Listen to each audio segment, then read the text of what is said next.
France, before the Revolution, was a land steeped in faith. Christianity was more than a religion. It was the bedrock of society, the very air the French breathed. For centuries, the Church had been intimately intertwined with the monarchy. France was called the eldest daughter of the Church since Frankish King Clovis I accepted the Christianity's faith in the early 6th century.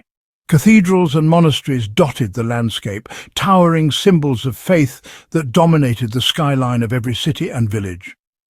In the 18th century, the vast majority of the population were Catholic, and it was the only religion officially allowed in the kingdom. The Church influenced all aspects of French life. Hospitals, education, birth and death records were controlled by the Church. But beneath the surface of this seemingly unshakable piety, a storm was brewing. New ideas about the separation of church and state were taking root, particularly among the burgeoning middle class. But the results will be bloody, as you will see next. Before continuing, please help us out by subscribing to this channel, giving the video a like and sharing it with your friends. Thank you. The French Revolution in 1789 was a cultural and spiritual earthquake. Initially, as outlined in the Declaration of the Rights of Man and Citizen, revolutionaries sought a libertarian approach to religion.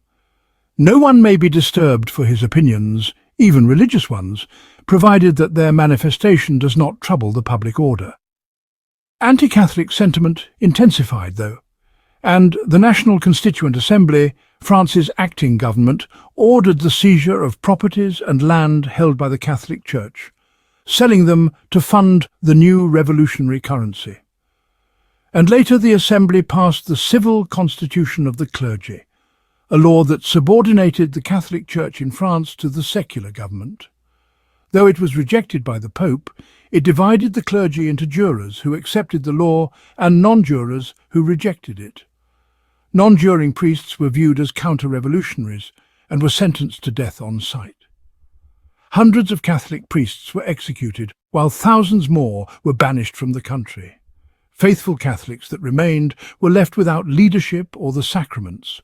Eventually, anti-Catholic sentiment gave way to a frenzied anti-Christian sensationalism.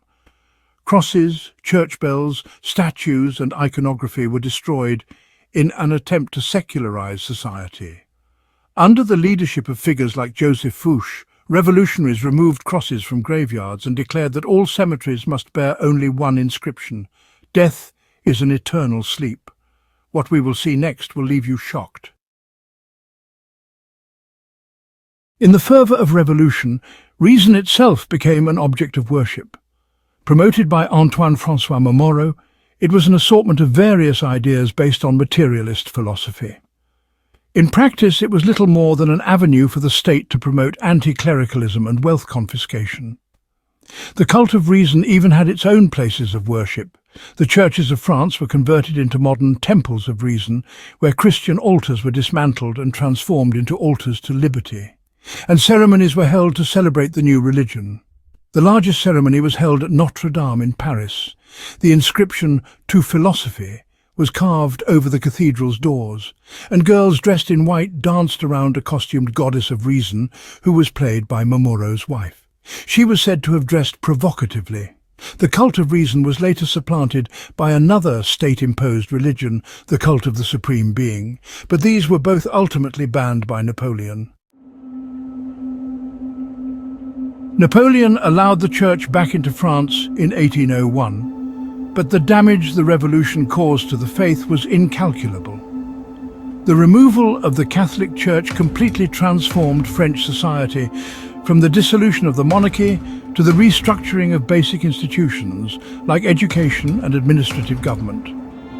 Though not as stark as during the French Revolution, the same materialist principles dominate mainstream thought in Western countries today, just as faith is being discarded. Now is your chance to participate.